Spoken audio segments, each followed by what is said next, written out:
Boa noite, hoje é 30 de dezembro de 2024, isso, 30 de dezembro de 2024, às 9 horas da noite, exatamente. Amanhã é ano novo, virada de ano, e hoje, 30 de dezembro, 9 horas da noite, eu estou aqui gravando mais um podcast. Eu estava andando em fazer uma caminhada como andarilho, sozinho, cara. Eu tava com alguns pensamentos ruins aí, não tava com energia muito legal ficando em casa. Não consegui tocar violão hoje. Bom, eu não contei, né? Mas na semana passada eu comprei um violão pro meu irmão, aí ele ficou ali na casa e eu toquei um pouco. Aí eu levei o violão bom pra eles e aí eu trouxe o violãozinho antigo ali na casinha aqui em Maringá. Isso. Aí eu tô tocando alguns dias ali, um pouco lá em casa, mas não tá. Mas hoje não foi um desses dias bons que eu consegui tocar violão. Às vezes, perdido em pensamentos ruins, a melhor coisa que dá pra fazer é fazer uma caminhada sozinho, sair de casa e pensar um pouco. Pelo menos tentar ficar sozinho, sem mexer no celular ou pensar em nada ruim, sabe? Só tentar ficar tranquilo, cara. E é bem, às vezes é bem dolorido. A hora que você sai pra caminhar, sabe, é bem ruim. Sua mente tá a milhão te enchendo o saco. Tipo, não vai fazer isso, vai fazer aquilo. Nossa, talvez você devia tocar violão. Nossa, talvez você devia estudar. Nossa, talvez você não devia fazer isso. Sabe quando você se vê perdido nesse dilema de não saber o que fazer, de caralho, será que eu assisto um filme? Será que eu assisto uma série? Será que eu saio pra caminhar? Será que eu jogo alguma coisa? E aí você acaba não conseguindo fazer nada, cara. Normalmente, cara, escolhe um negócio que não tem como você mudar depois. A caminhada é isso aí, cara. Você saiu de casa, já tá lá na puta que pariu. Você voltar pra trás é muito ridículo, né? Tipo assim, aqui é um parque, então eu saio de casa longe, venho num puta caminho reto. Aí eu chego no parque, dou uma volta e volto pelo caminho que eu vim, sabe? Eu não dar a volta completa é bem ridículo, né? Você saiu de casa e não deu uma volta, então vai lá, anda e tal. E aí é isso que normalmente eu costumo fazer quando minha mente tá muito ruim, cara. Sabe? Não consegue ler, não consegue fazer nada. E aí eu simplesmente fiz isso. Eu não tô estudando, cara. Eu não tô me vendo muito estudando, porque não tô. Eu tô gostando muito de ler e tirar algumas curiosidades, cara. Que eu vou contar, peraí. Cara, nesse fim de ano, todos os dias parecem uma surpresa, uma coisa diferente. Parece que cada dia você tem uma oportunidade nova, cara. Eu acho que é pela demanda do serviço tá menor, não tem a faculdade, né? Mas cada dia parece único e parece tão... Posso fazer o que eu quiser, sabe? Sabe? Uma vida calma e tranquila, que você pode fazer o que você quiser. Hoje eu vim caminhar. Teve dias que eu fiquei em casa e assisti um filme. Teve dias que eu fiquei em casa e li um livro. Cara, é muito gostoso essa sensação. Agora temos uma situação talvez um pouquinho engraçada. Cara, eu fui no shopping. Cara, um amigo meu tava precisando comprar roupa. Falou, bora dar um rolê no shopping, caçar algumas roupas e tal. Aí a gente juntou uma galera ali e foi no shopping, mano. Vamos dar um rolê. Nunca dar um rolê no shopping, sei lá, né? Os caras queriam comprar roupa e tal. Eu falei, por que não? Estamos fazendo nada, né? Tá de férias e tal. Aí a gente foi no shopping, cara. Aí a gente passou num lugar que tinha livro, mano. Aí, tipo assim, tem livro, eu já fiquei. Livros? Sabe quem eu sou? Eu gosto de livros. Talvez ter alguns livros seria bom, seria legal. Aí nisso daí a gente tava passando e eu vi lá livros de Nietzsche. Aí eu... Talvez quem não entenda de filosofia, não é que eu entendo porque foda-se, mas tipo assim, Nietzsche, todo mundo fala que é um puta autor pesadíssimo. Tipo assim, Nietzsche foi um cara que viveu ali nos anos de 1700, 1600, 1800, acho. E ele era muito do contra, sabe? Então ele tentou mais ou menos revogar Sócrates, falar que a filosofia não devia buscar uma verdade absoluta. E ele era bem anticristianismo, então você ouvir a palavra niilismo, normalmente se refere é de Nietzsche essa palavra. Então Nietzsche é um filósofo assim que pega e questiona muito o cristianismo. E Nietzsche, ele questiona muito o niilismo, cara. Tá bom, cara, não é esse o foco, mas é só pra dar uma premissinha. Aí Nietzsche questiona muito o niilismo. O niilismo basicamente seria você ignorar a sua vida atual, você abdicar de prazeres por conta de uma vida futura, entendeu? Tipo assim, eu não vou me divertir hoje porque o amanhã eu vou fazer tal coisa. Só que ele não questiona isso a um nível, tipo, fazer exercício, cuidar da sua saúde. Ele questiona o cristianismo, que você se abstina, esqueci a palavra. Você não faz os prazeres, não faz as coisas que você quer em busca de uma outra vida. Você não faz aquilo de forma autêntica. Você faz, porque se você fizesse o que você faz de forma autêntica, tá tudo bem, não seria essa crítica de Nietzsche. Ele questiona o fato de você sacrificar o presente, a sua vida, somente por uma recompensa futura, uma promessa de recompensa futura por Deus. E ele questiona muito que se Deus realmente existisse, ele não faria algo assim com as pessoas e tal. Então Nietzsche questiona muito e fala que Deus está morto e que nós criamos Deus, porque se Deus existisse ele não seria assim. E todas aquelas discussões sobre Deus, sabe? Se Deus é bom, por que existe maldade? Se Deus sabe de tudo, por que ele permite? E tudo... não expliquei muito bem, né, cara? Enfim, Nietzsche é um leitor muito pesado, que ele critica muito a religião. E uma vez eu peguei assim peguei o livro emprestado da biblioteca para ler um pouquinho de Nietzsche. E assim, eu li umas poucas páginas que não dava tempo de ler, cara. Era só tapa na cara e sabe, e bem anticristianismo.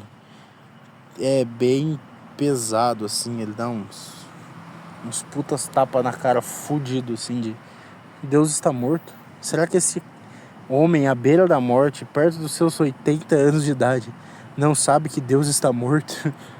É muito pesado. Mas enfim, aí eu falei, aí lá estava eu na biblioteca com meus amigos comprando o livro. Aí eu falei, bom, Nietzsche não vai dar, né? Você tá de boa aqui, você vai ler Nietzsche, você já não tá legal, você já tá meio bitolado da cabeça, meio maluco, né? Já tá meio problemático. Aí pegar Nietzsche pra ler vai ficar maluco, você sabe. Inclusive, Nietzsche ficou maluco mesmo na sua vida e ele acaba meio que tendo uma overdose em drogas ali e acaba morrendo.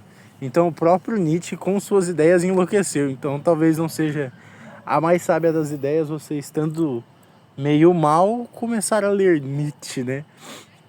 Enfim, aí fomos vasculhando, procurando livros e tal. E aí eu achei um livro um tanto quanto interessante, que eu já tinha ouvido muito falar. Eu encontrei Meditações de Marco Aurélio. Eu fiquei, pra você que não deve saber de filosofia, porque aparentemente todas as pessoas que eu conversei até agora não sabem o que é Meditações de Marco Aurélio. Marco Aurélio era ali nos anos 50, 100, 150 depois de Cristo. Marco Aurélio era o imperador do Império Romano. Então, tipo assim, ele era o homem mais forte, mais sábio de sua época. Então, assim, ele era um cara foda, bem dedicado à filosofia. E ele era e Marco Aurélio era um ótimo imperador, sabe? Ele era um bom líder e nas questões públicas.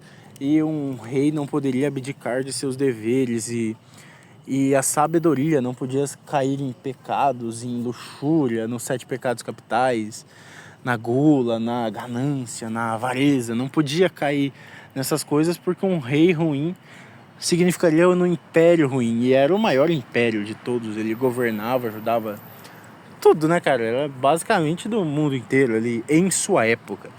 Marco Aurélio vem de uma, entre aspas, escola filosófica que é meio difícil assim de explicar, né? Porque, tipo assim, história filosófica é todo movimento. E Marco Aurélio faz, tipo, uma parte deste todo, entendeu? Então ele não é o movimento inteiro. O movimento que ele participa é o estoicismo. Talvez já tenha ouvido falar que ele é muito falado pelo mundo afora, pois o estoicismo, cara, a grande parada do estoicismo é que ele divide... A maior parada do estoicismo é que os maiores fodas, assim, e aplicadores do estoicismo são 3 pessoas, e essas 3 pessoas são Marco Aurélio, o maior imperador de sua época, Epicteto, um escravo, e Sêneca, que Sêneca eu não sei mesmo, talvez eu devesse pesquisar depois. Epicteto era um cara que foi vendido como escravo e ele era muito de boa, sabe? Ele era muito feliz sendo escravo, e ele falava que o mundo poderia ser dividido em 2 coisas. Coisas que podemos controlar, coisas que não podemos controlar. Então, a gente não tinha que... o que a gente pode controlar e o que a gente não pode controlar. Primeiro você divide o mundo nesses 2. E aí você vai analisar a sua vida e tudo que acontece nela. O problema que está acontecendo na sua vida, você pode controlar? Se sim, não é um problema, vai resolver. Se você não pode controlar, não tem o que fazer, né? O que resta é aceitar. Então, essa é a parada do Epicteto. Porém, Marco Aurélio vai talvez um pouco além. E essa é a parada do estoicismo que eu tô falando, cara. Desculpa, me perdi. E o estoicismo, ele é muito bom por causa de algo assim... Ai, tô me perdendo. Então, o Epicteto era um cara muito foda, que ele era escravo. Eu tô tentando retomar aqui, que ele era escravo, ele era muito foda, que ele tava sempre bem e nada o abalava. Mano, ele foi aleijado pelo seu dono e ainda assim feliz. Tudo o que acontecia, ele falou: se não tá no meu controle, não tem o que eu fazer, eu vou ter que aceitar e ficar bem. Se tá no meu controle, eu vou resolver, pode deixar. Só tem isso, não tem mais opção, entendeu? Se tá no meu controle eu resolvo, se não tá no meu controle eu aceito, acabou aí. E Marco Aurélio, ele era muito amante à filosofia. Bem naquela época, ele era no 100, depois de Cristo, né? Então era uma época bem crua ali da filosofia, onde estavam os caras, né? A gente está perto de Diógenes, perto de Marco Aurélio, perto de Sêneca. Tá tudo meio perto ali, Júlio César. Não é bem a mesma época, mas, cara, tá todo mundo ali meio perto. Então, Marco Aurélio, como o maior imperador, que é o livro que eu comprei, como o maior imperador de sua época e amante à filosofia, ele escreve o livro Meditações. Ele não escreve um, se eu não me engano, ele escreve 12 livros, que ele não escrevia os livros para ninguém. Ele escrevia os livros para si mesmo. Então, tipo assim, é como se ele acordasse e escrevesse frases para ele mesmo. Então, no livro, tem algumas coisas assim: seja justo, seja uma pessoa certa, não vivas assim, não faça isso. Sabe, bons ensinamentos e frases boas e coisas que ele escrevia para si mesmo, como uma espécie de diário, só que eram meditações. São 12 livros e não dá tantas páginas assim, porque eu acredito que ele escrevia à mão e deve ter sido refinado, e em letra escrita por um computador, as letras são bem menores que letras de mão, dá pra escrever muito mais coisa, né? Então ele escrevia para si mesmo, ele era o cara mais foda da sua época e ele foi um ótimo imperador, né? Então você ter os pensamentos e as coisas que um cara muito... do que o maior imperador de sua época, que era dedicado à filosofia, escrevia para si mesmo, e ele foi um ótimo imperador e ótima pessoa. Eu falei, cara, talvez eu vou comprar este livro. Todo mundo fala muito bem deste livro, Meditações de Marco Aurélio. E agora vamos para a parte engraçada desta buceta. Depois de tudo isso que falei, depois de toda essa empolgação, eu peguei o livro para ler e adivinha só? Adivinha? Eu não tô conseguindo ler o livro, cara. Nossa, cara. Depois de tudo isso, depois de tanta expectativa que eu já tinha ponhado em cima desse livro, depois de contar tudo isso aqui e tal, eu tentei ler o livro e eu não estava conseguindo. Cara, basicamente o livro é extremamente complexo. O livro, assim, ele é meio que dividido em várias frases, vários pensamentos. Imagina assim, na página 1 você tem uma coisa. Por exemplo, viva a vida. Na verdade, assim, não viva a vida como se você tivesse mais 1000 anos pela frente. Viva a vida como se a morte estivesse perto de você. Como se a morte estivesse perto de você e enquanto viveis, seja uma pessoa boa. Então é meio que essa a pegada. Isso numa página, vira página, tem outra frase assim, outro ensinamento, outro grande pensamento que Marco Aurélio escrevia para si mesmo. E, cara, é o livro inteiro isso daí. Então é tipo, tem uma frase ali, não é literalmente uma frase, porque não é... É tipo um parágrafo, exatamente. Não é só uma frase, é um parágrafo. É um parágrafo escrito assim com várias lições. Entendeu? Só que cada parágrafo não tem nada a ver com o outro. É tipo uma lição aqui, outra lição ali, outra lição lá. Então é tipo... Ai, eu não consegui, cara. São várias liçõezinhas e várias coisinhas. Sabe? Seja justo, seja bom. Claro que tem muito mais coisa que isso. O livro é muito mais complexo. Tem tudo o que ele tentou ser e passar em seus ensinamentos. Mas, caralho... Sabe quando algo é uma leitura complexa, sabe? Você pega o negócio e você lê aquele parágrafo uma vez, você fica aqui. Aí você lê de novo e você fica aqui. Aí você lê uma terceira vez e... Tá, quase. Aí você tem que ler 10 vezes o mesmo parágrafo pra entender, cara. É assim esse livro. É muito difícil de ser entendido. E eu não sei se realmente eu vou conseguir ler. Eu tô quase... Eu acho que eu vou desistir, cara, porque é uma linguagem muito complexa para ler esse livro. E, sabe, tem uma coisa assim que eu tava pensando que me pegou muito, cara. Enquanto eu tava lendo esse livro, eu comecei a pensar, tipo assim, o mais alto grau de sabedoria talvez seja o mais simples, entendeu? Então você tentar ler a parte complexa do pensamento de uma outra pessoa talvez não seja o ideal. Talvez o mais correto seja você pegar as suas próprias ideias, que às vezes você fica caçando pra fora e não acha. Talvez se você conseguir, sabe, pegar das suas ideias. Porque imagina assim, eu tô aqui te explicando, mas você não sabe tudo que tá passando pela minha cabeça para eu falar isso daqui. Então você somente ouve o que eu consigo transmitir em palavras. Mas agora se eu pego uma ideia sua, ela é muito mais fraca em mim do que em você que criou ela, entendeu?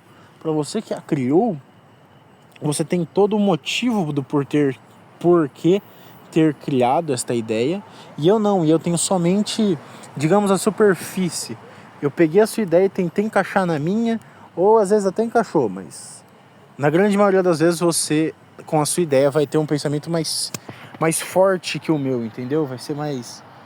Ele vai ter mais motivos para ele ser daquele jeito.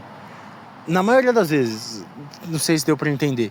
Então, talvez, em vez de ficar buscando na filosofia a complexidade do que fazer em cada situação, explicada detalhadamente, talvez a gente deva ter as nossas próprias ideias. Que eu fiquei meio decepcionado com o livro que me falaram tanto. Eu achei que ele seria mais... não sei. Não cheio de coisinhas e detalhinhos e com uma linguagem super complexa. Sabe, é como se cada parágrafo fosse uma lição de moral e uma maneira e uma boa conduta a se agir. Obviamente que se você conseguir pegar tudo que ele escreveu e aplicar na sua vida é forte, mas é bem difícil. Basicamente você tem que ler cada parágrafo, interpretar muito bem e analisar cada momento da sua vida conforme você vai vivendo, sabe? É bom se você consegue fazer, é quentíssimo, mas eu não consegui. Então, se você é um lunático, maluco, foda, fora da caixa, que consegue fazer as paradas, boa sorte. Talvez seja um bom livro para você. Tem cheio de coisas, detalhes e exemplos a serem seguidos e coisas assim.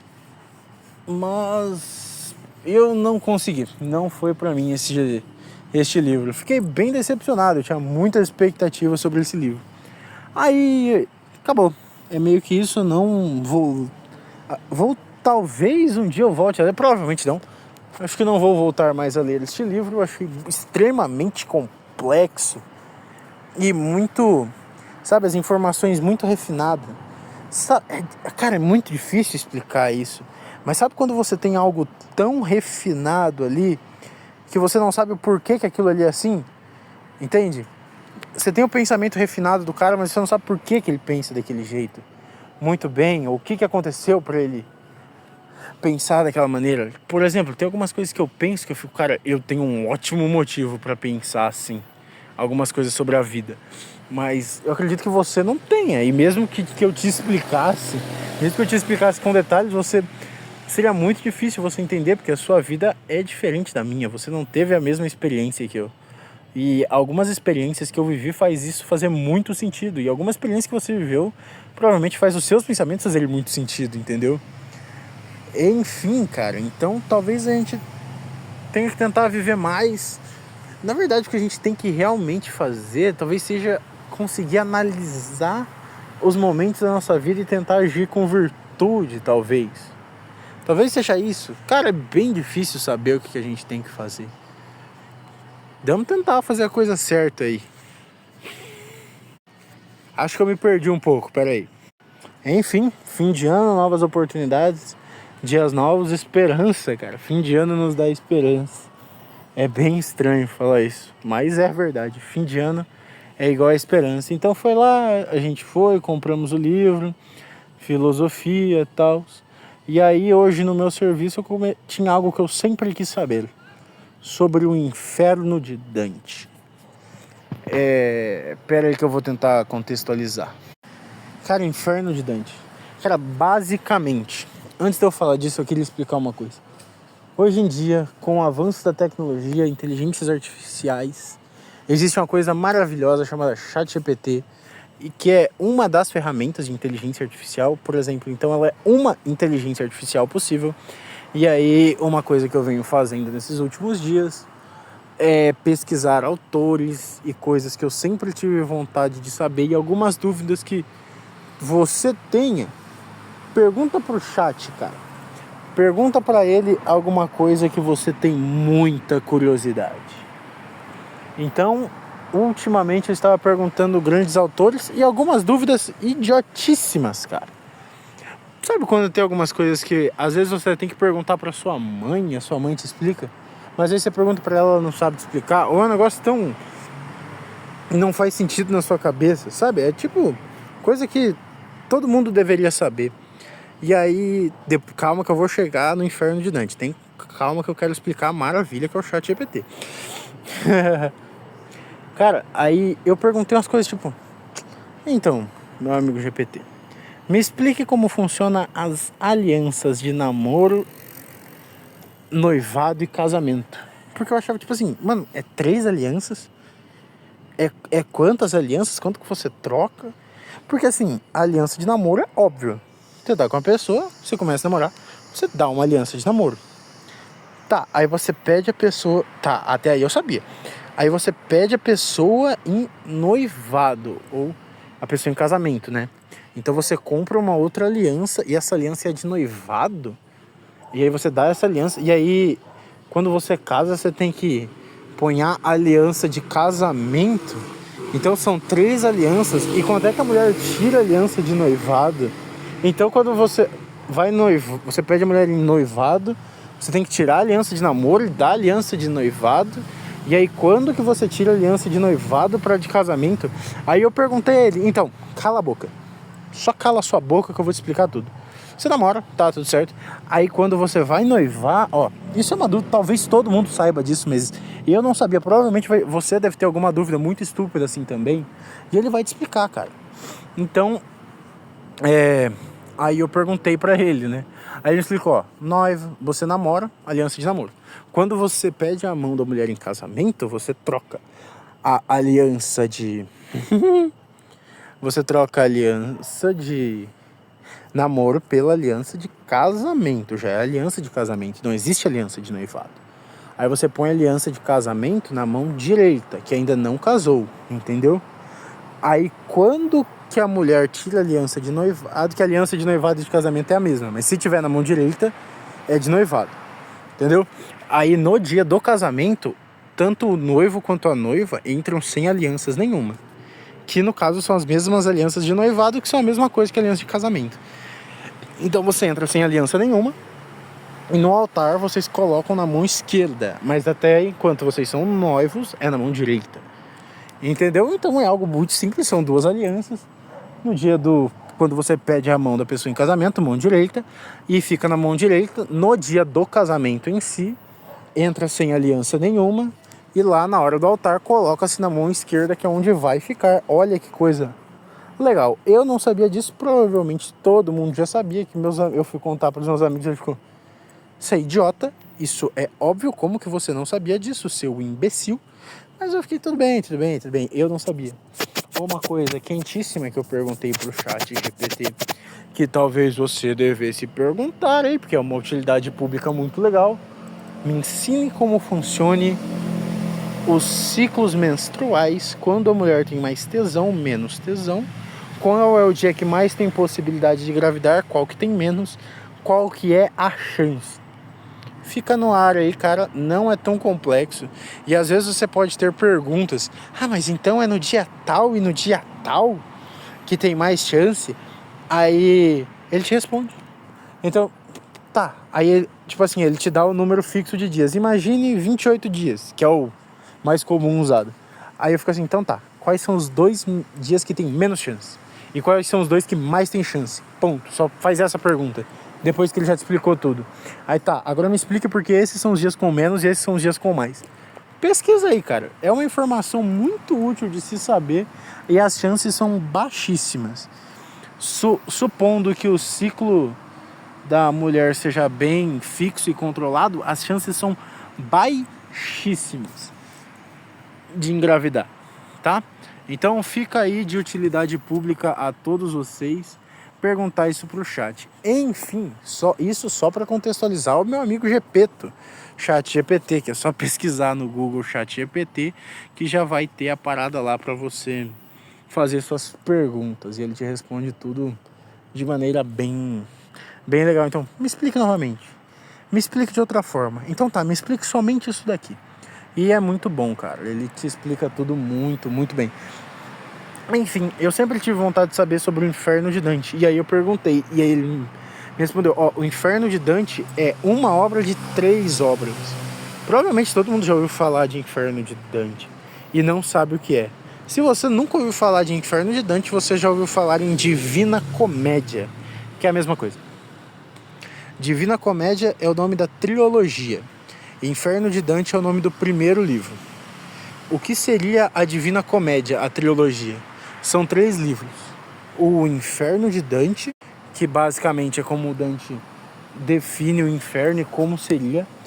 O Purgatório de Dante e o Céu de Dante. São 3 livros da trilogia. E o mais conhecido é o Inferno de Dante, onde Dante separa em 9 camadas o inferno. Dante se baseava no catolicismo. Então ele divide em 9 degraus, que eu não vou te lembrar todos, mas eu posso começar com alguns. O primeiro degrau do inferno, que era o mais tranquilo, que era o degrau da pessoa que não conhecia o cristianismo. Ponto.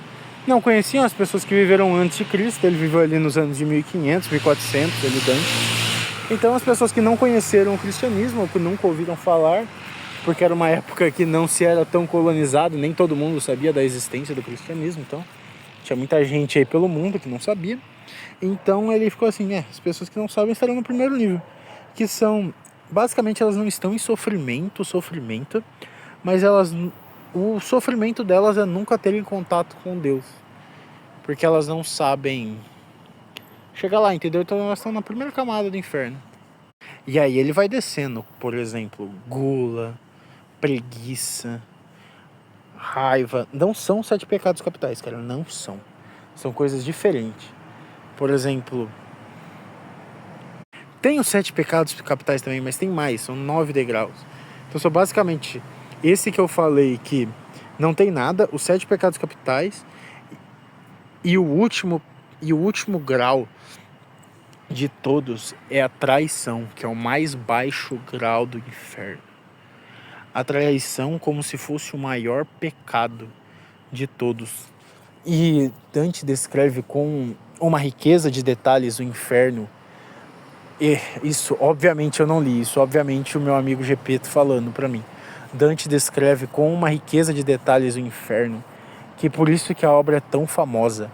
Por exemplo, assim, ele detalha que o pessoal que está no último nível, que é o povo da traição, estão diretamente na boca do demônio, que não tem para onde fugirem. E assim, cada nível, cada camada é uma punição diferente para as pessoas. Então tem pessoas que estão em uma chuva de fogo, onde elas andam. Tem outras que a gula, se eu não me engano, o cara está banhado em poças de lama, sujo, caindo sujeira em cima delas, elas estão como porcos na lama. Só que imagina isso com uma riqueza de detalhes. E é um livro, não tem como você pular ou olhar para o lado ou pular aquela parte. Você tem que ler e sentir. Talvez essa é uma grande coisa legal do livro. E assim, isso é o inferno de Dante. E no último degrau ele fala de 3 pessoas que estão... Em todos os degraus ele menciona alguns personagens históricos que estão nos lugares. Mas no último degrau ele cita 3 pessoas. Judas, que traiu Jesus, Brutus e Cássius, que são os 2 que traíram Júlio César. Não é Júlio César. Brutus e Cássius. Que Judas todo mundo sabe, né? Filho da puta, traiu Jesus por dinheiro. Traiu Deus por dinheiro. E deu um beijo no rosto de Jesus, né? Tipo, quem? Como que a gente vai saber? Tá, você vai trair ele, tá bom. E como que a gente vai saber quem que é Jesus? Então ele fala assim, eu vou dar um beijo no rosto. No que eu der um beijo no rosto, vocês vão saber que é a pessoa que vocês têm que matar, que ele é o cara lá que eu estou traindo. Então por isso que as pessoas falam, né? A maior traição do mundo foi dada com um beijo no rosto. Filha da puta do caralho. Apesar que é estranho como a maior traição do mundo seja por dinheiro, não? Não te parece estranha? Eu tava pensando isso comigo, cara. Não te parece tão estranho que o maior plot da história seja por dinheiro? Talvez existem pecados maiores, como a luxúria, que é não resistir aos próprios prazeres, a gula, a raiva, a preguiça, a ganância. Não sei. Talvez seja a luxúria também. A soberba, né, de se achar melhor do que Deus. É difícil saber por que ele fez isso, mas, aliás, parece... É algo muito estranho a traição de Judas. Pelo menos me parece, eu nunca li, né? Então acho que eu não tenho muita propriedade para falar. Mas olhando a partir do senso comum, toma essa carteirada. A partir do senso comum, me parece uma história muito ruim. E talvez, acredito que todos nós estejamos no senso comum, nos parece uma história muito complicadinha, assim, né? Como assim ele traiu Deus por dinheiro? Parece ter algo errado nesta história, não? Mas tudo bem, cara. É bem complexo isso daí, né? E Brutus, ele era como um filho adotivo de Júlio César. E Júlio César era um bom imperador, basicamente, né? Só que aí o pessoal do conselho e tal, tipo, os republicanos, sei lá o nome daquilo, os conselheiros, o pessoal lá ficou puto com ele e aí armaram uma emboscada contra Júlio César. E todo mundo foi contra ele. E Brutus, que era como se fosse um filho, até ele traiu ele. que existe uma obra de Shakespeare que Shakespeare retrata a história de Júlio César. E é onde Marcos, esqueci o nome do cara, e Brutus trai Júlio César com uma facada, uma punhalada nas costas. E a dramatização de Shakespeare tem a belíssima frase: até tu, Brutus. E aí Júlio César morre. Também nunca vi a obra, sabe? Só dei uma pesquisadinha por cima, mas parece algo muito legal. Toda a arte e esse refinamento da humanidade. E então, voltando pro Inferno de Dante, o pior pecado seria a traição. E ele vai subindo os níveis. E este é só o Inferno de Dante. Lembre-se que é uma divina comédia. O purgatório, existem os 7 pecados capitais. Somente os 7 pecados capitais. E o purgatório representa a limpeza, a redenção humana. A subida ao caminho, à coisa certa. É até difícil de explicar, porque eu não vi muito sobre. Mas basicamente o inferno é a punição. O purgatório, ele seria a redenção, como algo... O purgatório sendo a redenção. E finalmente, eu sei que o céu também tem camadas, onde ele vai subindo os degraus e cada vez se redimindo e fazendo coisas melhores, entendeu? E assim ele vai subindo na vida, até que o último estágio, o último degrau é o encontro com o divino. E eu não li nenhum deles, mas pelo jeito parecem, pela premissa que o meu amigo GPT me deu, parece incrível. E eu fui fazendo pra então tá, me explique mais o inferno. Tá, mas você disse que são 3 livros, agora me conte os outros. Cara, isso é muito, muito legal, o Inferno de Dante. Aparentemente, né? Talvez eu me decepcione, igual foi com Meditações de Marco Aurélio, mas pela sua complexidade, pela ideia de vários, faça isso, não faça aquilo, faça isso, não faça isso. Parece em ordem, sabe? Porque ele realmente escrevia pra si mesmo como ordem. Mas assim, sei lá, não me pegou. Não me pegou. Eu acho que seria mais legal ter um exemplo a ser seguido, sabe? Por exemplo, uma vez aconteceu isso. Eu agi desta forma aqui. Eu acho que isso talvez seria melhor pra agirmos. Sei lá, acho que pra mim, pelo menos, acho que seria mais legal ter um exemplo do que um faça isso, faça aquilo, faça isso, não faça isso. Entendeu? Não desmerecendo, aparentemente parece um ótimo livro, com pensamentos muito à frente de seu tempo, né? 100 depois de Cristo, né? Porra! São pensamentos bem legais. Mas enfim, cara, não vou me delongar, mas eu li um livro quentíssimo, Uma Família Feliz. Quentíssimo, que tem brigas, assassinato, sabe, coisa pesada mesmo, que você fica, como assim? Como assim do nada está aparecendo algumas pessoas espancadas e o personagem principal tem apagões e ela do nada tem apagões e do nada depois dos apagões acontecem coisas e ela fica, caralho, será que fui eu? E aí as pessoas acusam ela, mas ela acha que ela não faria aquilo porque é um apagão, sabe? E aí as pessoas culpam ela e aí ela fala, meu Deus, quem que... Eu tenho certeza que eu não fiz isso. Quem tá me culpando? Será que é meu marido? Será que é o vizinho? Será que é quem? E no meio disso tudo aí tem muito trauma. Ela tem trauma com a família. Aí o marido também tá tudo fodido. Eu acho que o marido trai ela. E aí no meio disso tudo tá tudo um caos. E tá tudo muito difícil as coisas. E no final ele tem o plot mais incrível da história. Você jamais imaginaria um plot desse. É realmente muito, muito bom o plot final do livro. E... caralho. E é um plot incrível, vocês iriam adorar. Pena que eu não vou contar aqui, porque acho que perderia a graça. Mas é um livro pesadíssimo e a todo momento tem plot.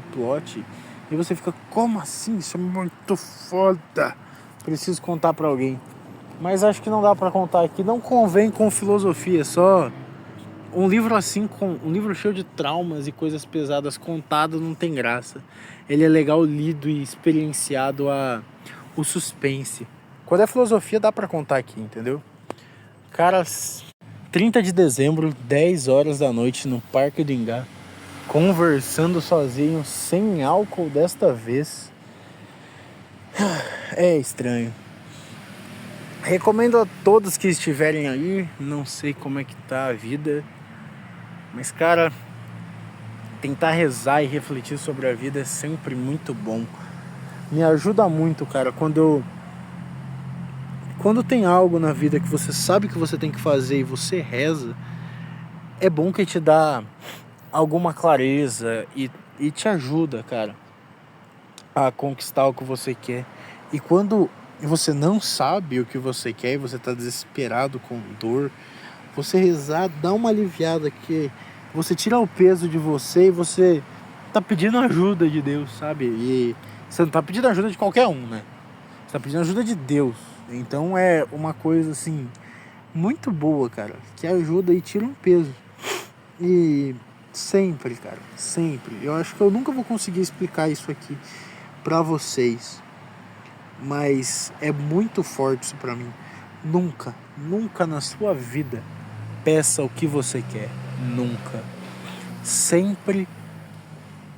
Tá, claro, sempre peça o que você quer.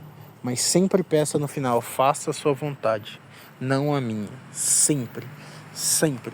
Já teve coisas e momentos dessa vida que eu falei, cara, não dá. Isso daqui é muito importante. Eu não posso perder isso da minha vida. Eu preciso disso da minha vida. Falei, Deus, dá um jeito disso ficar na minha vida. Por favor, não consigo imaginar minha vida sem isso. E o que eu queria ficou na minha vida, aconteceu como eu queria, só que foi horrível. Não era pra mim, não naquele momento, não do jeito que as coisas estavam acontecendo. Por eu ter pedido que algo acontecesse comigo e eu não ter entregado na mão de Deus, eu sofri e mais pessoas sofreram comigo. Então, sempre que você pensar, cara, eu não posso viver sem isso, é muito importante. Não importa, peça muito o que você quer, implore pelo que você quer, mas no final entrega na mão de Deus, cara. Não, só confia, cara. Tem coisas que, se acontecessem, podem piorar a sua vida, da pessoa que você tá pedindo algo, e tudo pode piorar, cara. Acho que não dá pra contar isso aqui, mas enfim, se não sempre peça a Deus para fazer a vontade dele e não a sua. Peça o que você quer e no final peça para que ele faça a vontade dele e que te dê sabedoria para agir conforme a vontade dele. Se você quiser ouvir o meu conselho, o que sou um maluco 10 horas da noite na véspera da virada de ano, conversando sozinho no parque, em algum lugar do Parque do Ingá, onde não tem pessoas passando e tem silêncio. Quem me vê passando, já tô aqui há 40 minutos falando como um maluco. E é isso daí, cara, não tem muito problema. Cara, acho que eu me despeço aqui, gostei desse podcast, ficou bastante filosofia e livros. Acho que ficou bem sucinto, bem legal, ficou bem expresso as ideias. Eu fiz um no Natal, mas eu não postei porque ficou muito embaraçado as ideias, eu tava muito maluco. Eu não consegui me expressar de forma boa. Talvez, se ele tá postado, ele só tá privado. Mas, quem sabe, talvez eu coloque como público depois. Não sei. Eu gostei desse daqui. Por favor, se você ouviu até aqui, que eu duvido, deixa um comentário, alguma coisa, se você gostou disso daqui, se você acha que não ficou muito claro as ideias ou alguma maluquice que você queira perguntar, ou se algum dia você quiser conversar sobre qualquer um desses temas comigo, pode falar, cara. Eu adoro conversar sobre essas coisas, assim. Não tanto para discussão, mas para termos uma conversa legal. E talvez a gente chegar a alguma conclusão que devemos fazer desta vida. Tá bom? Por favor, diga algo se gostou. Se não gostou, também diga. É bom saber, tá no começo, não sei muito bem o que tá acontecendo. Mas eu adoraria que vocês interagissem, falassem alguma coisa. Tá bom? acho que eu fico por aqui. Até mais a todos. Tchau.